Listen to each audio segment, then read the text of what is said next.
Salut Bastien, Salut Florent. comment vas-tu? Ça va super et toi? Ouais, super, je suis content de te retrouver. C'est excellent qu'on se retrouve pour ce nouvel épisode de podcast Coach Café. Yes, moi aussi je suis trop contente. Salut Florent, comment vas-tu? Ça va super. Alors, petit problème technique, c'était le YouTube Live qui commençait en même temps en direct, donc on avait le Ah, son en j'entendais fond. ça. Ouais, pour ce deuxième épisode du coup du Coach Café. Cette fois on est venu avec le café, justement. Yes. Alors moi je bois un pur Arabica et toi? Moi, c'est un café régulier, comme on dirait au Québec, parce Ok. que moi, je suis à Laval, à côté de Montréal. Il est 9h30 chez moi. Ouais, moi il est 15h30 à Nîmes. Donc Cool, ben, bien aujourd'hui, content. Ouais. yes. Donc aujourd'hui, on va commencer. On avait dit qu'on allait un peu discuter, voir qu'est-ce qu'on avait appris cette semaine. Donc j'ai envie de te le demander un peu, Florent. Qu'est-ce que tu as appris vraiment cette semaine en tant que coach? Qu'est-ce que tu as découvert? Écoute, moi, c'est sûr qu'on s'est donné ce petit challenge de parler de nos Mm. apprentissages. Et pour ce deuxième épisode, moi, pour le coup, c'est pas vraiment un apprentissage, mais quelque chose plutôt un sujet vraiment qui me tient à cœur, et c'est la gestion des émotions. Ok. Je trouve qu'on n'en parle pas assez dans notre société de comment bien gérer ses émotions. Et, euh, et j'avais envie de te parler je ne sais pas si tu connais Tara Brach, Pas du tout. Alors, qui est tu une m'apprends quelque psychologue chose. américaine Ok. qui est vraiment imprégnée de la philosophie bouddhiste. Mm. Et elle nous propose dans un de ses livres l'acronyme RAIN.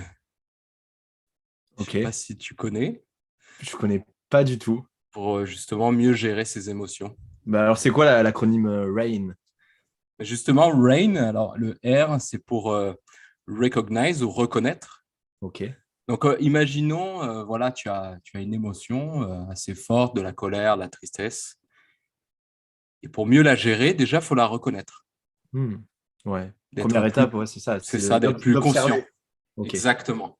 C'est sûr que pour les gens qui nous regardent ou qui nous voient parce qu'on est sur YouTube, euh, vu que Tara Brach est imprégné de cette philosophie bouddhiste, c'est sûr que méditer est comme un préalable Hmm. à sa technique. Si tu ne médites pas, c'est sûr que ça va moins parler aux gens. Donc, moi, comme je suis quelqu'un qui médite beaucoup, c'est vrai que ça me parle beaucoup. Je ne sais pas toi si tu en es où au niveau de ta pratique, de ta méditation. Ouais, mais moi je le fais tous les jours. Il y a des fois une minute, des fois 10. C'est variable, on va dire, mais j'essaie de le faire vraiment tous les jours. Et toi, Ouais, bah, c'est ça. Moi, c'est clair que la méditation, pour moi, c'est un moment Hmm. de calme, reposant, où tu laisses traverser un petit peu tout ce qui se passe à l'intérieur de toi, où tu observes ce qui se passe à l'intérieur de toi. Et du coup, cette lettre R pour rain, c'est reconnaître. Tu Ok. reconnais ce qui se passe à l'intérieur de toi. OK, je suis en colère. OK, je me sens triste. Tu vois, c'est déjà reconnaître, parce que souvent, quand on est sous l'emprise des émotions, on ne prend pas le temps de reconnaître ce qui se passe en nous. On agit en fonction de l'émotion. Ouais, on est plutôt que d'être dans le reconnaître, on a tendance à être dans la réaction, justement, ok, il y a quelque chose dans mon environnement qui se passe mal, il y a quelque chose qui me fait ressentir une émotion négative, et de suite, on réagit par rapport à ça. Et c'est vrai qu'on a le réflexe de ne pas prendre le temps justement de faire un pas de côté, de s'arrêter et pour regarder, comme tu dis, hein, reconnaître. C'est quoi l'émotion que je sens là? Pourquoi il y a un truc désagréable qui se passe en ce moment? Qu'est-ce que c'est? Ouais, c'est exactement ça. Et comme tu dis, on est souvent en mode réaction. Mm. Et je trouve que justement, la méditation, entre le stimulus et notre réponse, Mm. je trouve que ça agrandit l'espace. Ça agrandit l'espace justement de notre liberté finalement, parce que c'est nous qui choisissons comment réagir à ce que je viens de vivre, à l'événement, puis à l'émotion que je ressens. Je trouve que les émotions, d'une certaine manière, c'est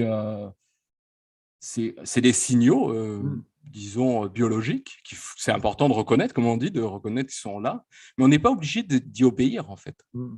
c'est comme une météo intérieure. Et hop, là, là, il y a beaucoup de pluie, etc. Mais ok, mais ça passe. Hein, c'est juste temporaire et ça va passer. Je pense que le plus gros danger, d'une certaine manière, c'est d'agir sous la colère ou sous l'émotion. C'est vraiment d'obéir aux émotions. Hein.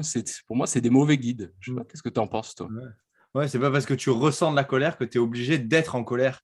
C'est-à-dire que, ok, tu ressens de la tristesse, de la joie, etc. Mais encore une fois, si tu prends ce pas de côté et que tu prends le temps de l'observer, c'est toi qui décides si tu veux l'expérimenter et si tu veux agir en fonction ou si tu veux juste la reconnaître et la laisser passer. Ouais. Donc ça, c'était pour la lettre R. Ensuite, la lettre A, c'est pour accepter, Ok. l'acceptation, acceptance en anglais. Donc ça, c'est vraiment une deuxième grosse étape selon moi. C'est d'accepter Yeah. finalement. Alors, reconnaître encore, ça va, c'est facile. C'est ok, Facile. c'est de la nommer, même si ça demande un petit peu de se poser, de s'arrêter. Je pense que ça à la portée de tout le monde. Peut-être que accepter, ça commence à devenir un peu plus difficile. Oui, c'est ça, c'est vraiment être dans l'acceptation de son émotion. Elle est là et elle a une raison d'être et la laisser vivre. Bon, moi, j'aime beaucoup aussi cette image enfin, le fait de donner une forme à nos émotions. Tu sais, nos émotions, c'est un peu comme des monstres intérieurs et j'aime ça de dire, OK, il y a la colère et je le vois, je la vois, la colère, elle est là, tu vois, le petit monstre là qui est en feu, il est là, OK, je l'accepte, tu vois, tu acceptes pleinement de la colère. Je trouve qu'il y a une citation, c'est vraiment tout ce à quoi tu résistes persiste. Et justement, au lieu de dire non, il ne faut pas que je me mette en colère, ah non, non, c'est pas bon, ah la tristesse, de se juger, ah, je suis triste, ah, les hommes je sais pas, moi, on m'a souvent dit, les hommes, ça pleure pas quand j'étais enfant, et c'est n'importe quoi, tu vois, les émotions, elles ont leur utilité, en tout cas, elles ont été utiles à un moment donné, mais de la refouler ou de dire, faut pas que je sois triste, c'est aller contre nature. Donc, au lieu de faire ça, c'est j'accepte pleinement que je suis en colère ou que je suis triste. Et je trouve que le fait d'accepter fait passer plus vite l'orage. Hein. Qu'est-ce que tu en penses? Yes. Ben, à partir du moment où justement, ouais, ça me fait beaucoup réfléchir, ça me fait penser à notamment des cas que j'ai eu avec des clients où justement le fait d'accepter, ben, ça te permet justement de passer à autre chose, de, de plus être dans de plus subir, mais justement, ok, tu reconnais la première étape, tu acceptes et du coup, tu peux agir en fonction de ce qui est vraiment important pour toi et pas en fonction de l'émotion, en fonction des circonstances extérieures. Et ça me fait penser justement à certains clients où vous avez eu une éducation dans laquelle on réprimait les émotions. Et donc, au contraire de ça, on n'était pas du tout dans l'acceptation, on était plutôt dans de refouler l'émotion et tu n'avais pas le droit d'exprimer ces émotions, tu n'avais pas le droit donc encore moins de les accepter. Et donc, ils avaient beaucoup de mal justement quand ils ressentaient une émotion à la gérer parce que pour eux, ils n'avaient pas appris ce processus-là. Quoi. Ça n'existait pas en fait. Il n'y avait pas cette phase d'acceptation. On ressent l'émotion et non, il ne faut pas avoir d'émotion. C'est pas bien les émotions. Alors que c'est juste un signal au final. Ce sont des mauvais guides. J'aime ça dire que des mauvais guides. Ce qui ne veut pas dire qu'il ne faut pas ressentir des émotions. On est Yes. des êtres émotionnels. Et d'une certaine manière, moi, j'aime bien dire revenir à l'étymologie de l'émotion qui est émovere, hein, qui est le mouvement. En fait, c'est de l'énergie. Pour moi, les émotions, c'est de l'énergie. Et si tu bloques l'énergie, tu vois, comme tes clients, s'ils bloquent ou ils refoulent l'énergie, quelque part, elle va aller ailleurs. Je sais pas, elle va se contracter. Des fois, c'est pour ça qu'on va être stressé, mais l'émotion a besoin d'être connue, d'être acceptée et d'être utilisée d'une certaine manière, d'être utilisé et d'être exprimé, d'être là, tu vois. Alors que si on la bloque, on bloque de l'énergie et elle va se bloquer quelque part et on va peut-être, je sais pas moi, se contracter, être malade ou j'en sais rien, tu vois. Mais je trouve que l'énergie a besoin de circuler. En tout cas, moi, c'est ce que j'ai compris des émotions à ce jour. Moi, j'adore lire plein de choses sur les émotions et savoir pourquoi elles sont là. Donc, Est-ce que tu as peut-être un exemple d'une émotion justement où toi, tu aurais ressenti quelque chose comme ça et que bah, d'une certaine manière, moi, je pense surtout à la peur. La peur, en fait, qui somme toute a une utilité pour notre survie. D'une certaine manière, quand on traverse la rue, si on n'avait pas peur, on se ferait vite écraser. Non, mais quand tu y penses, elle est là pour nous protéger. Donc, elle est vraiment utile, la Ouais, notion ouais, vie, mais tu vois. justement, ou des peurs qui sont des fois extrapolées, comme avec le Covid, où les gens ont peur de quelque chose qui est pas forcément visible, et de quelque chose où il y a une peur qui est énorme. Oui, tout à fait. C'est d'une certaine manière, la peur, c'est donc d'une certaine manière, on la reconnaît, on l'accepte. On dit, OK, elle est là pour quelque chose. Maintenant, est-ce que j'y obéis? Tu sais, pour reprendre un exemple, tu me demandes un exemple. C'est moi, quand j'ai décidé de lancer ma chaîne YouTube, au départ, j'avais peur. Elle voulait me protéger. Mais je lui ai dit, écoute, tu es gentil, là, tu veux me protéger. Mais c'est là, j'ai pas besoin, là, ta protection, là, à 2 balles, tu vois. Merci, merci. T'es gentil, la peur. Hein, maintenant, au revoir, quoi. Tu vois, c'est donc, tu vois, c'est vraiment se traiter avec bienveillance dans le sens où c'est normal d'avoir peur. Je pense que tout le monde a peur quand tu fais quelque chose, quand tu te jettes dans l'inconnu, dans un nouveau projet, tu as peur, tu as 1000 raisons d'avoir peur, peur de regard des autres, peur de te planter quand tu es perfectionniste. Donc, c'est normal d'avoir peur. Mm. Mais je pense que c'est comment tu gères la peur, tu vois. C'est comment tu prends ce temps, comme on disait, OK, j'ai de la peur, mais souvent de la peur en plus, physiologiquement, ça nous met dans un état de fight or flight, hein, tu vois, de combat ou fuite. Mm. Donc, c'est de l'énergie. C'est de l'énergie. Et cette énergie-là, on peut l'utiliser. L'utiliser en se disant yes, tu sais, c'est un petit peu Ouais, comme notre rituel avant de commencer, c'est yes, c'est ouais, yes, allez, de transformer justement cette peur en excitation. Tu vois, souvent, il y a des exact. gens qui sont, par exemple, avant un examen ou avant de parler en public, souvent, ils ont la peur de parler en public, justement. Et quand tu leur demandes, ouais, comment ça va? Ah non, je suis stressé, tu vois. Oui, c'est ça. Et un truc que tu peux réinterpréter, ou tu peux en fait accepter cette peur et la transformer, en fait, c'est de dire, en fait, non, je suis pas stressé, je suis excité. Ouais. Et quand tu fais ça, du coup, tu passes dans une totale différente, dans une émotion complètement différente, et dans un ressenti, dans une expérience qui a rien à voir. Et tu n'es plus du tout dans un truc qui te paralyse, mais tu es dans un truc qui te fait avancer, qui te fait. Mais tu as reconnu qu'il y avait cette peur. Tu as reconnu Ouais. à un moment, quand tu dis je Ouais. suis excité, c'est qu'il y a quelque chose qui est en jeu, c'est que c'est important pour toi. Et ça, Exact. il faut pas le négliger. Merci, ok, moi, tu dis merci à ton cerveau, merci de Ouais. me donner l'information, ça compte pour moi. Mais maintenant, est-ce que ça compte pour moi et donc je ne fais rien parce que je ne veux pas tout rater, ou est-ce que ça compte pour moi et justement je suis excité de le faire? Ouais. Et tu vois, là, justement, moi, cette semaine, j'ai fait une conférence, j'avais 200 inscrits, et donc j'étais un peu excité. Et j'aurais pu dire, justement, au début, tu vois, j'ai senti cette énergie en moi, ce stress-là, et j'ai dit, waouh, je suis super excité, en fait. Ouais. Ouais, c'est exactement ça. C'est utiliser l'énergie de la peur pour bien l'utiliser pour notre objectif qui est là, ton webinaire. Mm. C'est exactement ça. Je suis excité, je suis content et c'est utiliser l'énergie de manière positive. J'aime ça. Et du coup, pour revenir à l'acronyme RAIN, euh, le I, c'est identification, en fait, enfin, investiguer plutôt. Mm. C'est tu investigues. Là, c'est plus une recherche introspective où tu vas savoir essayer de comprendre, en fait, essayer de comprendre pourquoi tu as peur ou pourquoi cet événement ça t'a mis en colère ou pourquoi cet événement ça t'a rendu triste. Tu vois, c'est essayer de prendre un temps et de se dire, OK, j'investigue, j'essaie de me comprendre, de me connaître, tu vois. Et je trouve ça important dans en fait, ce que les émotions, OK, c'est des mauvais guides, mais ça t'en apprend beaucoup sur toi, en fait, Mm. beaucoup sur toi. Et il faut savoir que les émotions ont toute une utilité. Donc, d'où, franchement, c'est con de se dire, OK, je la refoule d'une certaine manière, parce qu'elles ont une utilité. Maintenant, elles ont eu une utilité dans l'évolution. Je pense qu'à une époque, c'était beaucoup plus utile quand on était dans la nature et tout. Il fallait se démerder et tout ça. Je pense que c'était des signaux très, très importants et c'est grâce à elles qu'on a survécu. Donc, avoir de la gratitude par rapport à nos émotions. Moi, je trouve que c'est intéressant de se dire que c'est grâce à elles qu'on est en vie aujourd'hui. Ouais. Maintenant, je pense qu'elles sont plus du tout adaptées à l'environnement dans lequel on est, quoi. Yes. Ouais, c'est grâce à cette même peur que, par exemple, tu as survécu quand il y avait le tigre à dents de sabre qui Ouais. allait foncer dessus. Et justement, ton cerveau qui allait lâcher une hormone du stress, qui allait vraiment faire en sorte que tu fuis parce qu'il y avait un danger. Et aujourd'hui, il interprète des signaux extérieurs comme le fait de parler en public, qui est une peur que beaucoup de personnes ont, Ouais. alors qu'il n'y a pas vraiment de danger. Ouais, tout à fait, tout à fait.